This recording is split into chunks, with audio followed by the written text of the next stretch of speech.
ज्यादातर लोग सोचते हैं कि प्रॉफेट मोहम्मद की जिंदगी एक किताब में लिखी है, शायद कुरान में, है ना?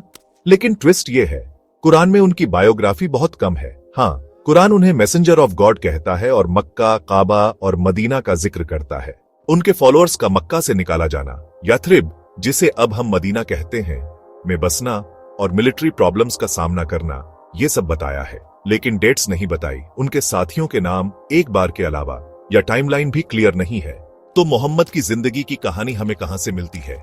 सीरा लिटरेचर से, मुस्लिम स्कॉलर्स द्वारा उनकी मृत्यु के सदियों बाद लिखी गई बायोग्राफीज। सबसे फेमस है इब्न इशाक की, 8वीं सदी में लिखी गई, लेकिन उनकी असली किताब अब नहीं है। हमें जो मिलता है वो इब्न हिशाम का रिवीजन है, जिसने एडिट किया, ऑर्गेनाइज किया और कुछ पार्ट्स हटा भी दिए जो उसे पसंद नहीं थे। इब्न इशाक लोगों से बातें सुनकर लिखते थे, ज्यादातर आयशा, प्रॉफेट की पत्नी जैसे लोगों से जिन्होंने खुद देखा था। हर घटना के नैरेटर्स की एक चेन होती थी, जैसे साइटेशन लिस्ट। वो मनगढ़ंत कहानियां नहीं लिख रहे थे, वो डॉक्यूमेंट कर रहे थे जो लोगों को याद था। लेकिन याददाश्त धोखा दे सकती है, और ये रिपोर्ट्स कीमती तो हैं, लेकिन इनमें कुछ कहानियां भी मिली हुई हैं।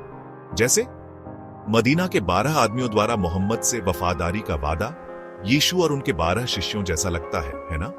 या मोहम्मद द्वारा कुछ खजूरों से खाई खोदने वालों के पूरे ग्रुप को खाना खिलाने का मिरेकल। ये कहानियां बाइबल के मिरेकलों जैसी हैं। इत्तेफाक शायद, लेकिन ज्यादातर हिस्टोरियंस कहते हैं कि ये सिंबॉलिक स्टोरीज हैं, सच्ची घटनाएं नहीं। इब्न इशाक अकेले नहीं थे, अल-वकीदी, इब्न साद और अल-तबरी जैसे दूसरे स्कॉलर्स ने भी अपनी बायोग्राफीज लिखी, अक्सर एक ही घटना के अलग अलग वर्जन के साथ। और जब आप उन्हें ध्यान से कंपेयर करते हैं तो आपको पता चलता है कि कौन सी कहानियां पुरानी हैं और कौन सी बाद में जोड़ी गई। 7वीं सदी के अंत तक मोहम्मद की जिंदगी के बारे में कुछ बातें फैलने लगी थी। उर्वा इब्न अल-जुबैर आयशा के रिश्तेदार थे और उन्हें सीनियर कंपेनियन से सीधे बात करने का मौका मिला था। उनकी रिपोर्ट्स हमें मोहम्मद की जिंदगी की शुरुआती झलक दिखाती है, और सिर्फ इस्लामिक सोर्सेज ही नहीं है, गैर मुस्लिम रिकॉर्ड्स भी हैं। 640 के आसपास के एक सीरियक क्रॉनिकल में रोमनों और मोहम्मद के अरबों के बीच लड़ाई का जिक्र है। 660 के आसपास लिखने वाले एक अर्मेनियाई हिस्टोरियन का कहना है कि मोहम्मद एक व्यापारी थे जो अरबों को प्रचार करते थे। भले ही उनकी डिटेल्स इस्लामिक परंपरा से पूरी तरह मेल न खाती हो, लेकिन वो एक बात कंफर्म करते हैं, मोहम्मद नाम का एक आदमी था। उसने एक कम्युनिटी को लीड किया और उस कम्युनिटी ने इतिहास बदल दिया। लेकिन मुश्किल काम है किसी घटना की सही तारीख बताना। जैसे आप भी आज सकते हैं कि मक्का की सेना 21 मार्च 625 को मदीना में घुसी।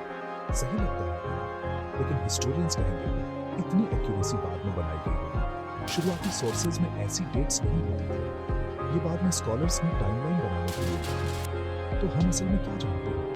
हम मेन बातें जानते हैं। 7वीं सदी के अरब में एक प्रॉफिट आए, मक्का में विरोध का सामना किया, मदीना चले गए और कबीलों को एक करने में अहम भूमिका निभाई। बाकी बातें, चमत्कार, भाषण, यहाँ तक कि कुछ लड़ाई की डिटेल्स, याददाश्त, विश्वास कहानियों के जरिए आई है। इसका मतलब ये नहीं कि वो झूठी है, इसका मतलब है कि उन्हें कॉन्टेक्स्ट में समझना जरूरी है। तो अगली बार जब कोई कहे मोहम्मद ने उस दिन ऐसा किया, तो पूछो किसके अनुसार और उन्होंने कब लिखा। प्रॉफिट की कहानी सिर्फ एक टाइमलाइन नहीं है, ये पीढ़ियों द्वारा चली आ रही एक जिंदा हिस्ट्री है, और सभी महान इतिहासों की तरह इसमें सच्चाई, परंपरा और बहुत सारी यादें शामिल हैं। देखने के लिए शुक्रिया। लाइक, शेयर और सब्सक्राइब करना ना भूलें, ऐसी ही और हिस्ट्री के लिए जो सिर्फ तारीखों से ज्यादा है।